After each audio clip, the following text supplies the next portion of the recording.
Bonjour, je m'appelle Méline et je suis élève en 5e art appliqué à l'Athénée Royal Jean Rey de Couvain.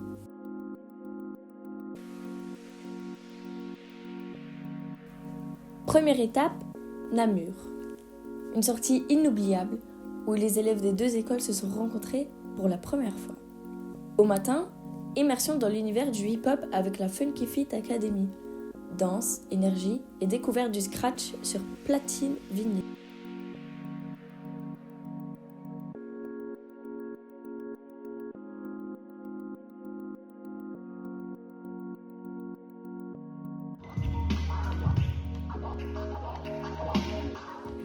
Alors les élèves, on les prépare déjà grâce tous les cours de danse. On leur apprend bien toutes les foundations, donc vraiment toutes les bases, que ce soit en style pop, en contemporain, en house. Donc ça c'est vraiment déjà avoir de très bonnes bases. Après il y a tout ce qui est côté créatif. Donc on invite nos élèves justement à travailler personnellement l'improvisation, la créativité pour qu'ils développent leur propre style. Parce que ce qui est important dans la danse, c'est d'avoir de très bonnes bases. Mais c'est aussi de se démarquer et de vraiment avoir son style à soi, ce qui fait aussi par la force du danseur. On peut voir que c'est social déjà dans les dernières années et la culture hip-hop a vraiment intégré le milieu en général, vraiment dans tous les milieux. Sur le côté musical, la culture hip-hop elle est très représentée, soit dans des groupes vidéo, dans des festivals également, on a aussi beaucoup d'artistes rappeurs qui mettent en avant cette culture. Voilà, la culture hip-hop, ça a assez diversifié et je pense que ça continue à évoluer, ça continuera à évoluer avec les nouvelles générations. Alors c'est vraiment la culture ça c'est vraiment aider les jeunes et les élèves à être en contact avec la culture des arts. Et donc c'est vraiment un but de cas, c'est que les jeunes puissent rencontrer les arts, rencontrer la culture, que les jeunes puissent aussi la pratiquer, puissent la connaître. Et donc le PK, c'est vraiment ça, c'est vraiment accorder une sensibilité particulière à tout ce qui est les arts pour les élèves, pour qu'ils puissent après soit développer ces compétences dans cet art, soit juste passer du bon temps, développer leur sensibilité à l'art et à la culture. L'artiste KF nous a fait découvrir le circuit street art dans Namur et notamment son œuvre. Deuxième étape, Couvain. Une journée placée sous le signe de la mosaïque et de la diversité artistique. Au matin, balade à la découverte des mosaïques dans les rues, suivie de la visite de l'exposition de Christian Rziski. Premièrement, c'est la gouache. Donc j'ai commencé à manipuler la gouache vers l'âge de 8 ans. À 12 ans, on faisait le premier concours à l'école primaire. J'avais réussi quelque chose, c'était pas mal, mais j'étais pas satisfait. Très important, oui. Donc il a une formation, tous les tatoueurs réputés ont eu une formation hygiène. Ça c'est super. L'après-midi, direction le centre culturel de Nîmes pour l'exposition sur le tatouage, une initiation au body painting et le spectacle épidermique. Bonjour, voulez-vous bien vous présenter ? Bonjour, je m'appelle Sophie Jallet et je suis la metteuse en scène du spectacle épidermique et la co-directrice de la compagnie Mirage. Enchantée. Comment choisissez-vous les pièces que vous mettez en scène ? Y a-t-il un message particulier que vous cherchez à transmettre ? Je choisis des thématiques qui me touchent particulièrement. Là, en l'occurrence, le tatouage, je suis très tatouée et je trouvais que c'était un bon moyen pour exprimer au monde en fait pourquoi les gens choisissent de se tatouer, parce que j'ai l'impression qu'il y a une grande incompréhension à ce niveau-là. Et donc oui, je choisis toujours des sujets qui me touchent et qui me parlent de manière personnelle. Très bien. Quels sont vos projets ou envies artistiques pour la suite ? Avez-vous des collaborations prévues avec d'autres artistes ou structures ? Alors avec ma compagnie qui est aussi co-dirigée par Thomas Links qui est comédien dans Épidermique, on a décidé de monter un prochain projet, un spectacle de rue autour de Don Quichotte qui va s'appeler Don qui trotte et donc c'est sur échasse et ça va être un spectacle déambulatoire pour les festivals de rue. D'accord. Faut-il absolument passer par une école de théâtre ou existe-t-il d'autres parcours possibles pour se faire une place dans le milieu ? Moi, j'ai pas fait d'école de théâtre, j'ai fait un master en art du spectacle, mais à l'université. Et je pense que c'est principalement l'expérience et le fait de travailler dans des structures théâtrales, d'être une petite main, le bouche à oreille. Pour moi, c'est ça qui fonctionne mieux que des études précises. D'accord, merci beaucoup. Avec plaisir. Mais par elle, il n'y a rien de plus beau. La jeunesse, c'est avoir assez d'espace en soi pour m'avoir tagué puis me démolir. Je ne vais plus exister. Et le type au bonnet est là, dans la marée humaine, je le reconnais. Il a quelques rides de plus. C'est mon premier enfant, le premier à m'avoir marqué. Il répète, c'est un truc de fou, c'est un truc de fou. Qu'est-ce qu'il avait inscrit, le type au bonnet, il y a 30 ans? Je me le rappelle parfaitement.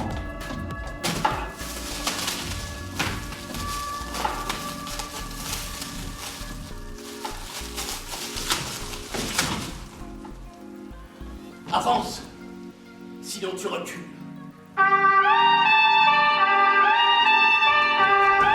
Bonjour, voulez-vous bien vous présenter? Donc, je m'appelle Marie Adam et je suis animatrice et chargée de communication au Centre culturel Action Sud à Nîmes. Très bien. Quel type d'activités ou d'événements organisez-vous régulièrement pour le public? Alors, ici au Centre culturel Action Sud, on a la chance d'avoir une grande salle de spectacle et donc on peut programmer toute une série de spectacles, que ce soit du théâtre, de la musique.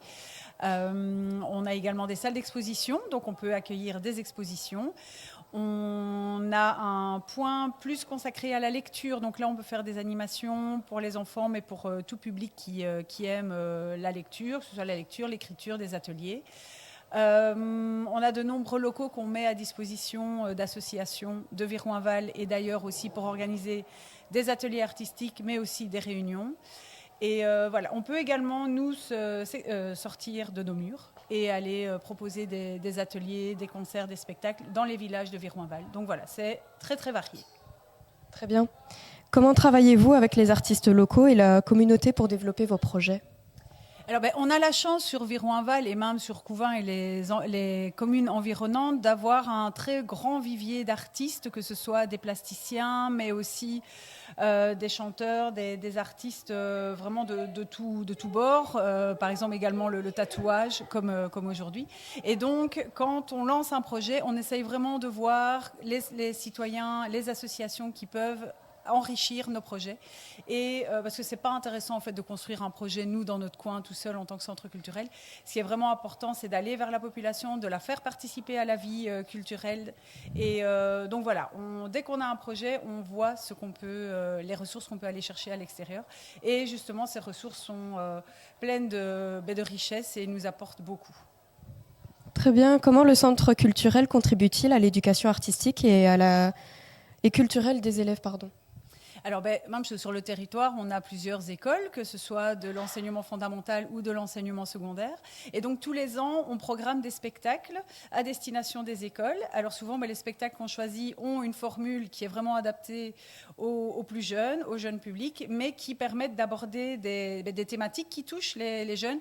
C'est vraiment très, très varié. Et donc, suite à ces spectacles où l'enfant ou l'ado vient passer du bon temps, découvre une pièce de théâtre, ensuite, il y a tout un travail de discussion, de recontextualisation. Et voilà, nous, c'est un peu notre rôle, c'est de voir comment on peut, via la culture et via un moment plaisir, après permettre aux jeunes d'aborder des sujets de société qui sont plus sérieux. Et ensuite, on les met également en contact avec des associations de la région qui vont pouvoir leur donner des outils pour pouvoir aller plus loin et pour pouvoir devenir de bons citoyens.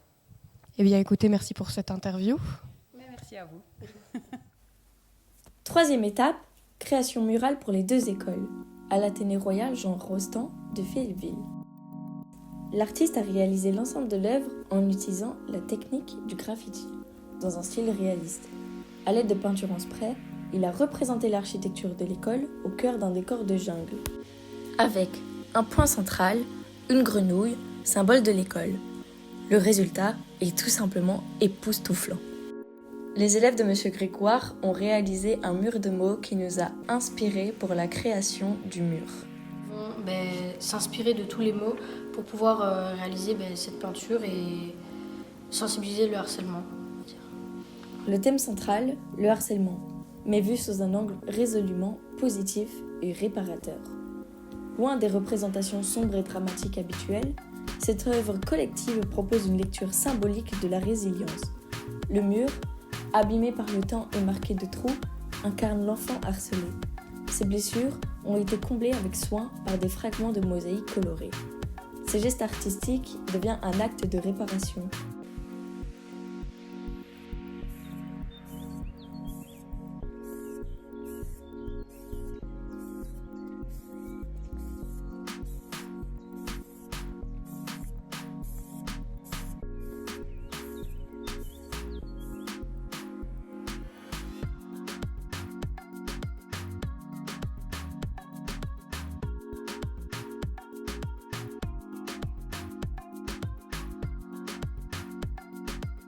Bonjour, voulez-vous bien vous présenter? Bonjour, je m'appelle Sébastien Limbourg, alias KF. Je suis illustrateur BDiste et je travaille notamment aussi dans le street art. Qu'est-ce qui vous inspire le plus dans votre travail de graffeur et comment choisissez-vous vos thèmes ou vos messages?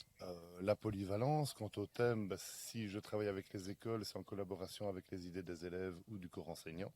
Et pour tout ce qui est création personnelle, c'est plus la valorisation du patrimoine. D'accord, je vois. Quel est votre processus créatif avant de commencer une œuvre? Avez-vous des étapes ou particulières ou des rituels, pardon? Comme je viens de dire, en fait, je collabore avec les écoles. Donc, elles me proposent des idées, en l'occurrence des mots-clés ou bien des dessins si c'est une section artistique. Et j'essaye de donner une plus-value aux idées en rendant un projet qui unifie toutes les idées et qui la rend un petit peu plus professionnelle. Je vois. Comment percevez-vous l'évolution du graffiti en tant qu'art urbain, surtout face aux changements sociaux et aux autres? Ça a évolué en vitesse VV prime, c'est-à-dire que désormais les grandes fresques street art sont plus du tout tolérées mais demandées dans les grandes villes.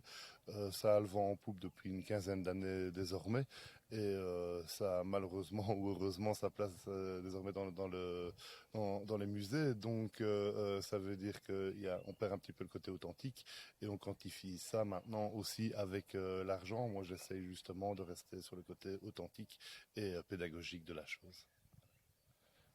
Avez-vous un endroit ou une ville qui vous inspire particulièrement pour créer? Pourquoi cet endroit? En fait, je ne discrimine aucune ville, mais il est clair et net que dans certains pays, comme l'Allemagne ou l'Espagne, ils ont commencé ce processus bien avant nous, c'est-à-dire que la dynamique est tout autre, les projets sont tout autres, et là, je vais dire, tout ce qui est administratif est moins lourd à gérer. Voilà. Très bien. Comment gérez-vous les réactions de la communauté et des autorités face à votre travail, sachant que le graffiti peut être perçu de manière négative? Justement, en valorisant le patrimoine, généralement, les autorités me contactent justement pour cette plus-value et pour faire le lien entre le patrimoine qui symbolise le passé et la jeunesse qui symbolise le futur. Donc je suis justement là pour faire l'union. Quant à la réaction du public, elle est toujours majoritairement positive. Maintenant, plaire à tout le monde, les 100%, c'est très rare quand j'y arrive, mais en tout cas, dans la grande majorité des cas, pour ne pas dire tout le temps, la satisfaction est là, quoi. Voilà. Merci beaucoup pour cette interview. Avec plaisir. Bonjour, pouvez-vous bien vous présenter s'il vous plaît? Bonjour, alors je suis Emmanuelle Bourtambourg et je suis coordinatrice du Centre culturel de Couvain. D'accord. Comment choisissez-vous les projets ou événements proposés au centre? Alors, on est une équipe avec des compétences diverses et variées, donc on a chacun un peu nos secteurs d'activité. Moi, par exemple, je suis plus sur tout ce qui est scolaire, communication. J'ai une collègue qui est plus sur la musique, les arts plastiques, un autre qui est plutôt sur l'audiovisuel, etc. Mais pour décider des activités qu'on propose, on se réunit aussi avec des instances du centre. Donc, on a par exemple le conseil d'orientation avec lequel on définit certains projets. Et on répond aussi aux appels des associations de la région ou des artistes ou des citoyens qui ont une idée et qu'ils ont envie de mettre en œuvre, pour peu que ça se rapporte à la culture. Très bien. Quelle stratégie mettez-vous en place pour rendre la culture accessible à un large public? Alors au niveau de l'accessibilité, il y a le coût, c'est certain, mais je ne pense pas que ce soit le premier frein. Donc nous, nos activités, elles sont vraiment relativement démocratiques, voire pas chères du tout, voire gratuites dans certains cas. Pour essayer de toucher un maximum de monde, on s'entoure de partenaires en fait. Si on fait une activité avec une maison de jeunes par exemple ou avec une association autre, la chance qu'on a dans ces cas-là, c'est qu'on vient chacun avec son public et qu'il y a d'autres personnes qui sont touchées, donc c'est un peu un effet boule de neige comme ça. Voilà. Très bien, merci. En présence de la presse, de personnalités et de nos professeurs, nous avons ensuite inauguré notre mur avec à la fin un verre de l'amitié.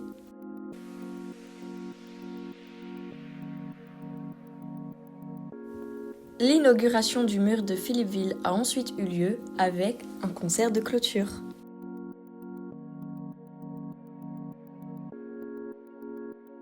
Bonjour madame. Bonjour à vous. Est-ce que vous pouvez vous présenter en quelques mots? Oui, je m'appelle Hélène Josse et je suis directrice du Centre culturel de Philippeville, un des opérateurs du projet. Quel est, selon vous, le principal rôle d'un centre culturel ? C'est beaucoup de missions, mais c'est avant tout de faire découvrir, de rencontrer, de partager des moments avec tout un chacun. Donc ça veut dire aussi bien des ados que des personnes plus âgées, des bébés ou des enfants, que des adultes. D'accord. Et quelles sont les valeurs que vous essayez de transmettre au centre culturel de Philippeville ? Il y a la transmission, mais aussi le partage, la rencontre, les échanges. Donc, ils sont divers, oui. D'accord. Comment le centre culturel accueille la participation des jeunes ? Très bien. C'est un public qu'on a un peu plus de difficultés à toucher parce qu'ils sont moins enclins à venir chez nous. Et donc, on aime bien, nous, pouvoir se décentrer et aller dans les écoles, notamment pour des activités. Qu'est-ce qui vous plaît le plus en tant que directrice ? De rencontrer les gens, justement, comme j'ai dit, un peu de tout âge, intéressés ou pas par la culture, mais qu'on rencontre à tout moment de la journée. D'accord, merci pour cette interview. De rien, merci à vous.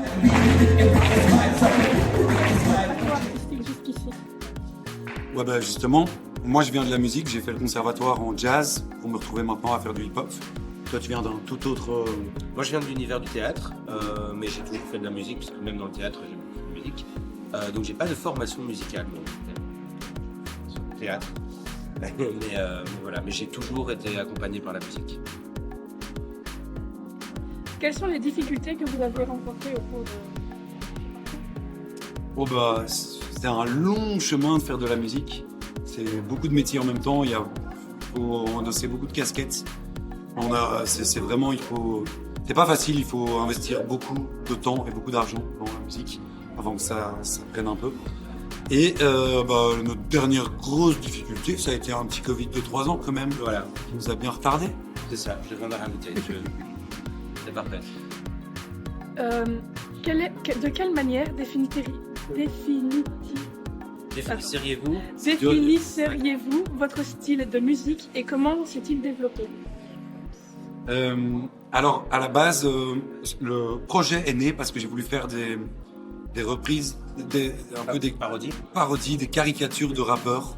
Donc j'ai fait que des morceaux humoristiques, c'était vraiment pour rire à la base. Finalement, j'ai aimé faire ça. Mais donc, en gros, on peut dire que je crois que c'est un mélange entre de la pop et du rap, ce qu'on fait, et un petit peu de reggae. Je dirais plutôt qu'on fait de la pop urbaine maintenant, plutôt que du rap, peut-être, un truc comme ça.